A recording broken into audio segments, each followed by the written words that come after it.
Very good morning. स्वागत है आप सभी का एक्सप्लोर न्यूज़ चैनल पे। तो चलिए आज सुबह की 10 बड़ी खबरों पर नज़र डाल लेते हैं। तो पहली बड़ी खबर है कि भारत और अमेरिकी सेना के बीच में संयुक्त युद्ध अभ्यास 8 फरवरी से होने जा रहा है। देश के पश्चिमी सीमा से सटे पाकिस्तान के अंतर्राष्ट्रीय बॉर्डर के समीप बीकानेर क्षेत्र के महाजन फायरिंग रेंज में यह द्विपक्षीय प्रशिक्षण अभ्यास शिविर है, जिसमें कि अमेरिकी सैनिकों के साथ भारतीय सैनिक दल हिस्सा लेगा। इस महत्वपूर्ण युद्ध अभ्यास में हिस्सा लेने अमेरिकी सैनिक का दल 5 फरवरी को भारत पहुंचेगा। भारतीय सेना के जनसंपर्क विभाग से मिली जानकारी के अनुसार सैन्य विनिमय कार्यक्रमों के हिस्से के रूप में अमेरिकी सेना के सैनिक भारतीय सेना के सैनिकों के साथ युद्ध अभ्यास का ये 16वां संस्करण है।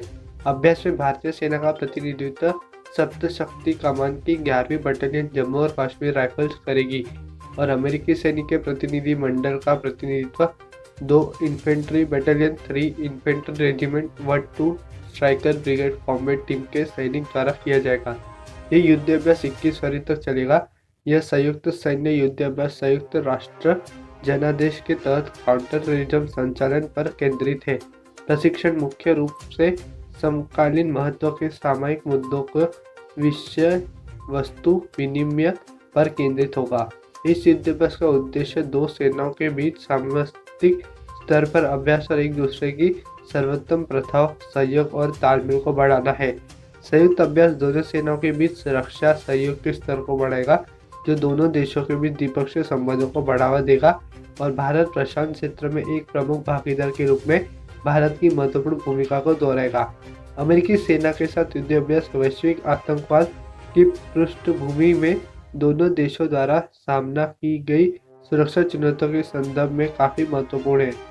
इसके साथ उत्तरी सीमाओं पर हाल की घटनाओं की पृष्ठभूमि में बहुत महत्व रखते हैं और दोनों देशों के रणनीतिक क्षमता के साथ साथ भारत अमेरिका संबंधों को बढ़ाने के लिए भी बेहद महत्वपूर्ण है। अगली बड़ी खबर है कि वैश्विक महामारी के खिलाफ अपनी लड़ाई में महत्वपूर्ण उपलब्धियां हासिल करने के लिए भारत की तेज गति लगातार जारी है। एक महत्वपूर्ण उपलब्धि हासिल करके भारत 40 लाख कोविड-19 टीकाकरण का आंकड़ा हासिल करने वाला दुनिया का सबसे तेज देश बन गया है। भारत ने यह लक्ष्य 18 दिनों में हासिल किया है। 1 फरवरी 2021 के अनुसार लोगों को कोविड-19 वैक्सीन देने की संख्या के रूप में भारत दुनिया के 5 शीर्ष देशों में शामिल है। भारत में टीकाकरण अभियान लगातार तेज गति से जारी है। कोविड-19 के खिलाफ भारत की लड़ाई से अन्य क्षेत्रों में भी रोजाना सफलता प्राप्त हो रही है। अगली बड़ी खबर है कि केंद्र सरकार वायुसेना के लिए सरकारी कंपनी हिंदुस्तान एरोनॉटिक्स लिमिटेड से 83 तेजस हल्के लड़ाकू विमान खरीदने का सौदा कल यानी बुधवार को करेगी। यह सौदा 48,000 करोड़ रुपए का होगा। अधिकारियों ने बताया कि रक्षा मंत्री राजनाथ सिंह, वायुसेना के शीर्ष अधिकारी और हिंदुस्तान एरोनॉटिक्स लिमिटेड HAL के वरिष्ठ अधिकारियों की मौजूदगी में बेंगलुरु के एरो इंडिया एयर शो के दौरान अनुबंध पर हस्ताक्षर होंगे। प्रधानमंत्री नरेंद्र मोदी की अध्यक्षता वाली सुरक्षा मामलों पर मंत्रिमंडल की समिति CCM ने घरेलू रक्षा खरीद के तहत करीब 48,000 करोड़ रुपए की लागत से 83 तेजस विमान खरीदने को 13 जनवरी को मंजूरी प्रदान की थी। इसके तहत 73 हल्के लड़ाकू विमान LCA तेजस MK-1A विमान और 10 तेजस MK-1 प्रशिक्षण विमान शामिल है। तेजस MK-1A विमान में खास तरह के एयर रेडार, मिसाइल, इलेक्ट्रॉनिक युद्ध तकनीक और हवा में ईंधन भरने की क्षमता से लैस है। HAL के अध्यक्ष और प्रबंध निर्देशक R माधवन ने पिछले महीने कहा था कि वायुसेना को तेजस हल्के लड़ाकू विमान की आपूर्ति मार्च 2024 से शुरू हो जाएगी और कुल 83 विमानों की आपूर्ति होने तक हर वर्ष करीब 16 विमानों की आपूर्ति की जाएगी। HAL के अध्यक्ष माधवन ने कहा कि 4.5 पीढ़ी के एक लड़ाकू तेजस विमान की कीमत 309 करोड़ रुपए होगी, जबकि इसके प्रशिक्षण देने वाले संस्करण की कीमत 280 करोड़ रुपए होगी। माधवन ने कहा कि सभी 83 तेजस विमानों का आधार मूल्य 25,000 करोड़ होगा, जबकि 11,000 करोड़ रुपए ग्राउंड सपोर्ट और आधारभूत ढांचे पर खर्च होगा। GST और सीमा शुल्क 7,000 करोड़ होगा। इसके अलावा 2,500 करोड़ रुपए डिजाइन और विकास करने वाले एरोनॉटिकल डेवलपमेंट HC को दिया जाएगा। अगली बड़ी खबर है कि कल लगातार तीसरे दिन भी शेयर बाजार पर बजट की खुमारी जारी रही और सेंसेक्स और निफ्टी ऑल टाइम का हाई का नया रिकॉर्ड क्रिएट किया। जहां सेंसेक्स 50,500 अंकों के पार गया, वहीं दूसरी ओर निफ्टी ने 14,800 से ज्यादा अंकों के साथ नया रिकॉर्ड कायम किया और रिकॉर्ड क्लोजिंग पर बंद हो गए। खास बात तो यह है कि बीते 3 दिन में सेंसेक्स 4,200 से ज़्यादा और निफ्टी 1,200 से ज़्यादा अंकों की तेजी दे चुका है, जबकि बाजार निवेशकों को 12.35 लाख करोड़ रुपए का फायदा हो चुका है। जानकारों की माने तो आने वाले दिनों में सेंसेक्स 51,000 के लेवल को भी पार कर सकता है, जबकि निफ्टी 50 भी 15,000 अंकों को पार कर सकता है। अगली बड़ी खबर है कि देश का निर्यात जनवरी 2021 में 5.37% बढ़कर 27.24 अरब डॉलर हो गया। इसमें मुख्य रूप से दवा और इंजीनियरिंग क्षेत्र का योगदान रहा। वाणिज्य मंत्रालय के अस्थायी आंकड़ों में सोमवार को इसकी जानकारी दी गई। दिसंबर 2020 में भी देश के माल के निर्यात में 0.14% की वृद्धि दर्ज की गई थी। आंकड़ों के मुताबिक इस दौरान आयात 2% बढ़कर 42 अरब डॉलर हो गया। इस तरह समी स्वाधीन माह में देश व्यापार घाटा 14.75 अरब डॉलर पर आ गया। यह जनवरी 2020 में 15.3 अरब डॉलर और दिसंबर 2020 में 15.44 अरब डॉलर रहा था। इस दौरान दवा और इंजीनियरिंग क्षेत्र का निर्यात क्रमशः 16.4% और 19% बढ़ा। वाणिज्य एवं उद्योग मंत्री पीयूष गोयल ने एक ट्वीट में कहा, आत्मनिर्भर भारत वैश्विक हुआ। वस्तुओं का निर्यात जनवरी में बढ़कर 27.24 अरब डॉलर हो गया, जो सालाना 5.37% की वृद्धि है। निर्यात केंद्रित उद्योगों को सरकार के प्रोत्साहन के साथ नए साल में मेक इन इंडिया दुनिया की जरूरतों पूरा कर रहा है।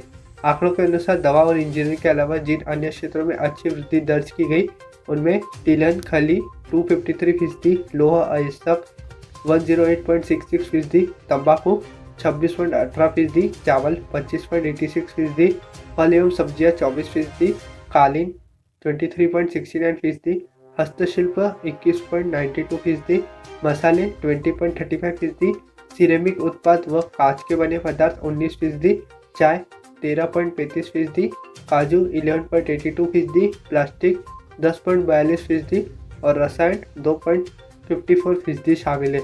जिन क्षेत्रों में गिरावट दर्ज की गई उनमें पेट्रोलियम उत्पाद -37.34%, तैयार वस्त्र -10.73% और चमड़ा -18.6% शामिल है। अगली बड़ी खबर है कि सरकार की scheme one district one product के तहत एक्टिव ने सभी तकनीकी संस्थानों में समस्याओं के समाधान के लिए आइडिया मांगे थे। इस प्रतियोगिता में विभिन्न तकनीकी संस्थानों के 157 प्रतिभागियों ने हिस्सा लिया, जिनमें चुने गए टॉप 6 में कानपुर शहर के अनंत वैश्य का नाम भी है।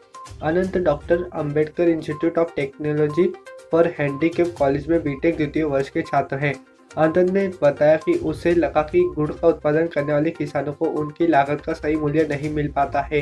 एक बाजार नहीं होने की वजह से किसान और पीने दामों में गुड़ बेचने को मजबूर हो जाते हैं। गुड़ का साथी ऐप की मदद से व्यापारी, खरीदारों और किसानों का सीधा संपर्क कराया जाएगा। ऐप में रजिस्टर करने के बाद किसान गुड़ की कीमत तय कर सकेंगे। किसान खुद अपनी गुड़ की मार्केटिंग कर सकेंगे। इस ऐप पर अनंत काफी काम कर चुके हैं। आपको बता दें कि अनंत जन्मजात बीमारी के चलते दिव्यांग है। वह दोनों हाथों से कोई चीज पकड़ भी नहीं सकते। अनंत पैरों से चलने में भी सक्षम नहीं है। वो अपने दैनिक कार्यों के लिए भी दूसरे पर भी निर्भर है। अनंत में हौसला कूट कूट कर भरा हुआ है। वह सॉफ्टवेयर डेवलपर बनकर समस्याओं को दूर करना चाहते हैं। वह अपनी शारीरिक अक्षमताओं को चुनौती मानते हुए आगे बढ़ना चाहते हैं। अनंत का कहना है कि जीवन में चुनौती नहीं तो जिंदगी का मजा नहीं है। अनंत नाक से मोबाइल और एक उंगली से लैपटॉप ऑपरेट करते हैं। अनंत के आइडिया को प्रदेश में टॉप 6 में जगह मिली है। इसका प्रोटोटाइप डेवलप करने के लिए एक्टिव से 12,000 की मदद दी गई है। इसे अगले महीने तक बनाकर एक्टिव की प्रतियोगिता में दिखाना होगा। अनंत अपने मेंटर की मदद से ऐप का प्रोटोटाइप बनाने में जुटे हुए हैं। अनंत की इस उपलब्धि से उनके कॉलेज के टीचर भी खासे खुश नजर आ रहे हैं। अगली बड़ी खबर है कि पीएम केयर्स कोष ने टीकाकरण अभियान के पहले चरण में 2,200 करोड़ रुपए का योगदान दिया है। यह टीकाकरण के पहले चरण की लागत का 80% से अधिक है। गृह सचिव ने मंगलवार को यह जानकारी दी। आपात परिस्थितियों में नागरिकों की सहायता और राहत के लिए प्रधानमंत्री कोष पीएम केयर्स महामारी के दौरान मार्च 2020 में स्थापित किया गया था। इसमें लोगों और कंपनियों ने स्वेच्छा से योगदान किया। हालांकि इस कोष में कितना संग्रह हुआ यह जानकारी साझा नहीं की गई है, लेकिन प्रधानमंत्री कार्यालय में इस कोष का प्रबंधन कर रहे लोगों का कहना है कि कोष से महामारी के प्रभावित क्षेत्रों की मदद की जा रही है। चालू वित्त वर्ष का बजट महामारी की शुरुआत से पहले पेश किया गया था और उसमें टीकाकरण के लिए कोई अलग आवंटन नहीं है। ऐसे में जनवरी से मार्च के दौरान टीकाकरण की 80% से अधिक लागत पीएम केयर्स कोष के द्वारा वहन की जा रही है। व्यय सचिव टीवी सोमनाथन ने कहा कि चालू वित्त वर्ष में अग्रिम मोर्चे और स्वास्थ्य सेवा के कर्मियों के टीकाकरण की लागत पूरी तरह से केंद्र सरकार द्वारा वहन की जा रही है। उन्होंने कहा जनवरी मार्च के लिए टीकाकरण की लागत लगभग 2,700 करोड़ रुपए रहने की उम्मीद है। इसका एक हिस्सा स्वास्थ्य मंत्रालय से आ रहा है, जबकि इसका कुछ हिस्सा पीएम केयर्स फंड से वित्त पोषित है। यह 3 करोड़ लोगों के टीकाकरण के पहले चरण के लिए है। सचिव ने कहा कि इस दौर की पूरी लागत केंद्र सरकार द्वारा वहन की जाएगी। अगली बड़ी खबर है कि 3 फरवरी अमेरिका डॉलर के मुकाबले रुपया बुधवार को स्थिर बंद हुआ। घरेलू शेयर बाजार में मजबूत रुख के बीच रुपयों की विनिमय दर 1 पैसे की मामूली बढ़त के साथ 72.95 पर बंद हुआ। अंतर बैंक विदेशी विनिमय बाजार में डॉलर के मुकाबले रुपया 72.96 पर खुला और एक समय कारोबार के दौरान ऊंचे में 72.92 और नीचे में 72.98 तक चला गया था। अंत में यह कल के बंद स्तर से केवल 1 पैसे की मामूली बढ़त के साथ 72.95 पर बंद हुआ। अमेरिकी डॉलर के मुकाबले रुपया कल 72.96 पर बंद हुआ था। उधर घरेलू शेयर बाजार में बीएसई सेंसेक्स 458.03 अंक यानी 0.92% मजबूत होकर 50,255.75 अंक, जबकि एनएसई निफ्टी 142.10 अंक यानी 0.97% छलक कर 14,789.95 अंक पर बंद हुआ। अगली बड़ी खबर है कि होली में अभी 1 महीने से ज़्यादा का समय बचा हुआ है, लेकिन त्योहार से पहले एसबीआई अपने ग्राहकों के लिए शॉपिंग ऑफर लाया है। State bank of India master card debit card से शॉपिंग करने पर ग्राहकों को विशेष छूट मिल रही है। यह ऑफर शुरू हो चुका है। 1 से 7 फरवरी के बीच एसबीआई मास्टर कार्ड के जरिए शॉपिंग करने पर 100 रुपये तक बचा सकेंगे। एसबीआई ने जो जानकारी दी हुई है उसके अनुसार अगर ग्राहक 1500 रुपये की शॉपिंग करता है तो उसे 100 रुपये तक का कैशबैक मिल सकता है। बैंक ने इस शॉपिंग ऑफर के लिए कुछ शर्तें भी बना रखा है। पहली शर्त है कि एक कार्ड पर सिर्फ एक ही बार आप ऑफर ले सकते हैं। 1 से 7 फरवरी के बीच ग्राहक एक ही बार इस स्कीम का फायदा उठा सकेंगे। दूसरी शर्त कंपनी की यह है कि सिर्फ जियो मार्ट पर यह ऑफर आपको मिलेगा। अगली बड़ी खबर है कि सार्वजनिक क्षेत्र की कंपनी कोल इंडिया लिमिटेड ने डंपरों की खरीद के लिए बेलारूस की खनन उपकरण कंपनी से 2,900 करोड़ रुपए का करार किया है।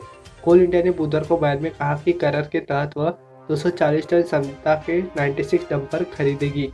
कोल इंडिया ने कहा उसमें बेलारूस की कंपनी बेला से शनिवार को औपचारिक रूप से 240 टन क्षमता के 96 डंपर की खरीद का करार किया। यह सौदा 2,900 करोड़ रुपए का है। कोल इंडिया के निदेशक मंडल ने पिछले साल अगस्त में डंपरों की खरीदी की अनुमति दी थी। कंपनी ने कहा कि वह समूचे 2,900 करोड़ रुपए का निवेश खुद करेगी। इसमें उपकरण की लागत के अलावा 8 साल के पुर्जों और अन्य चीज़ों की लागत शामिल है। कोल इंडिया का 95% उत्पादन खुली खानों से होता है।